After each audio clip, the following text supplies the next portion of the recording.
President. So help me God. Healing of the wounds has come. The moment to bridge the chasms that divide us has come. The time to build is upon us.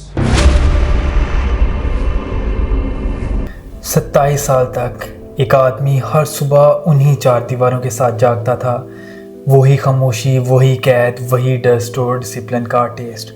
और फिर भी उसी दुनिया ने जो उसे भूल गई थी, एक दिन उसका नाम पूरी कंट्री में लिया जा रहा था और हर इंसान उसके नारे लगा रहा था। वो जेल गया था एक फाइटर बन के, लेकिन वापस आया एक फिलोसफर, लीडर और स्कूल ऑफ थॉट बन के। क्योंकि उन 27 सालों में एक अजीब सी ट्रांसफॉर्मेशन हुई। जो केज उसे तोड़ने के लिए बनी थी, उसी केज ने उसके दिमाग को शेप कर दिया। ये सिर्फ हिस्ट्री नहीं है, ये एक कोड है, एक पैटर्न जो हर ग्रेट इंसानी दिमाग के अंदर लिखा गया है, एक ग्रेट लीडर के अंदर। सफरिंग को स्ट्रेंथ में बदलने का कोड। क्योंकि वही केमिस्ट्री जो एक माइंड को तोड़ सकती है, वो उसे अवेकन भी कर सकती है।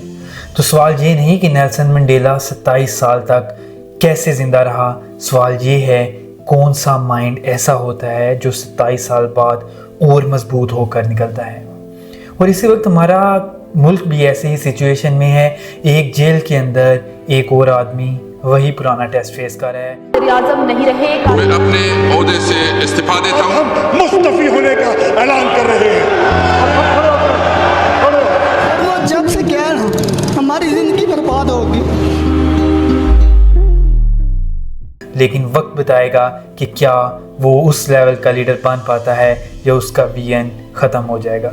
हिस्ट्री अपने चेहरे नहीं दोहराती, वो सिर्फ अपने लेसन्स दोहराती है। 1964 में मंडेला को लाइफ इम्प्रिजनमेंट मिली। वो 46 साल के थे, लॉयर भी, रेवोल्यूशनरी भी, ख्वाब देखने वाला भी। लेकिन जेल ने उसे कुछ और बना दिया, स्टूडेंट ऑफ साइलेंस। जब उससे आवाज़, रंग और ख्वाब छीन लिया गया तो उसका दिमाग वही करता है जो हर इंसानी दिमाग करता है, डिप्राइवेशन। वो अंदर की तरफ मुड़ जाता है। न्यूरो साइंटिस्ट इसे कहते हैं अडेप्टिव न्यूरोप्लास्टिसिटी। जब दुनिया छोटी पड़ जाती है तो दिमाग उस खाली जगह को भर देता है। और यहीं से शुरू होती है द मंडेला कोड, स्टिलनेस के पैराडॉक्स से।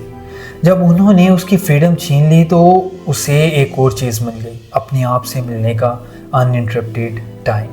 लेकिन हिस्ट्री के अपने इकोज होते हैं। आज के दौर में भी कुछ लीडर्स कंक्रीट और खामोशी के बीच बैठे हैं, अलग जगह, लेकिन वही टेस्ट है। चाहे वो रॉबिन आइलैंड हो या डिहाला जेल, हमारा ब्रेन, ह्यूमन ब्रेन वही इनविजिबल वार लड़ता है, डिस्पेयर और अवेयरनेस के बीच, रिएक्शन और रिफ्लेक्शन के बीच। और सिर्फ कुछ लोग ही उससे जीत पाते हैं, जो स्ट्रॉन्ग लीडर होता है। मंडेला की स्ट्रेंथ पॉलिटिक्स से नहीं आई थी, वो बनी थी रेपिटेशन के फटनेस में। उसने अपनी सैनिटी रिचुअल्स में बनाई। सफाई करता रहता, पढ़ता रहता, एक्सरसाइज करता और जेल में वो लेटर्स लिखता जो कभी जेल से गए ही नहीं बाहर। रूटीन उसके लिए रिलीजन बन गई थी, ऑर्डर उसका ऑक्सीजन। और धीरे धीरे उसका दिमाग रिकैलिब्रेट होने लगा। उसका प्री फ्रंटल कॉर्टेक्स ने फियर को ओवररूल करना सीखा। एमिगडाला, जहाँ से रेज उठता है, पीसफुल होना शुरू हुआ। डिसिप्लिन ने डोपामीन बनाया, रिफ्लेक्शन रिवार्ड बन गई।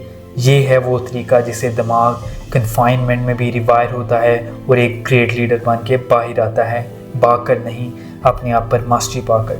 मंडेला ने लिखा था, freedom is not merely the absence of change but the presence of self control. और पैटर्न फिर दोहराता है, क्योंकि जब दुनिया तुम्हारा कंट्रोल छीन लेती है, तुम्हारे पास दो रास्ते बचते हैं, या तो कोलैप्स कर जाओ या सेल्फ कंट्रोल।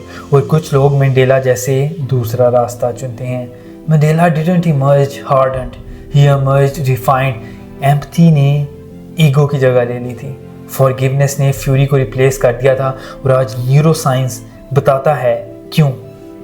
फॉरगिवनेस एक्टिवेट करता है वेंट्रोमीडियल प्रीफ्रंटल कॉर्टेक्स, जहाँ से सेरोटोनिन, ऑक्सीटोसिन और न्यूरल कोहेरेंस रिलीज होती है। ये लिटरली दिमाग के अंदर का केओस बैलेंस कर देता है। फॉरगिवनेस कमजोरी नहीं थी, ये न्यूरोकेमिकल स्ट्रेंथ थी।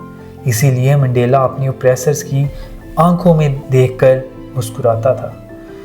वो प्रिटेंड नहीं कर रहा था, वो फ्री था। उन्होंने उसकी फ्रीडम छीनकर उसका स्पिरिट तोड़ना चाहा, लेकिन उसने उन्हें दीवारों से अपना दिमाग बना लिया। और शायद हम फिर वही देख रहे हैं, हिस्ट्री का रेपिटेशन नहीं, उसकी एवोल्यूशन। क्योंकि वो माइंड जो आइसोलेशन में इंड्योर करना सीखता है, वो किसी एक इंसान का नहीं, किसी एक मूवमेंट का नहीं, वो ह्यूमन कंडीशन का पैटर्न है जो हमारी बायोलॉजी में लिखा गया है। और हर दफ़ा दुनिया अंधेरी होती है तो वो पैटर्न फिर याद दिलाता है, darkness doesn't destroy the mind, it defines it. Mandela की असली रेवोल्यूशन क्राउड से नहीं शुरू हुई थी, वो शुरू हुई थी स्टिलनेस में, वो शुरू हुई थी उन बीच के लम्हों में, थॉट और रिएक्शन के दरमियान, जहाँ पेन पर्सपेक्टिव बन जाता है। और हर जनरेशन अपना एक वर्जन फेस करती है उस सेल का। कभी वो एक कमरा होता है, कभी फेलियर, कभी अपने ही मुल्क में एग्जाइल, प्रिजन अलग, वॉल्स अलग, लेकिन सवाल वही पुराना, क्या साइलेंस तुम्हें तोड़ देगी या तुम्हें दोबारा बना देगी। जब पेन का कोई एग्जिट नहीं बचता तो कॉन्शियसनेस एक एग्जिट अंदर बनाती है। शायद असली रेवोल्यूशन पार्लियामेंट या प्रोटेस्ट में नहीं लड़ी जाती, बल्कि दिमाग की खामोश कॉरिडोर्स में। क्योंकि चाहे वो मंडेला हो रॉबिन आइलैंड पर या खान अडियाला में, हिस्ट्री के सबसे बड़े लीडर्स अपनी केजी से भागते नहीं, वो उन्हें ट्रांसेंड कर जाते हैं। अगर इस वीडियो ने तुम्हें ये सोचने पर मजबूर किया कि असली फ्रीडम का मतलब क्या है, तो वेलकम टू बनी एनलाइटन्स, where mind meets the experiment. We'll meet in the next video. Thanks for watching. Don't forget to like, share and subscribe.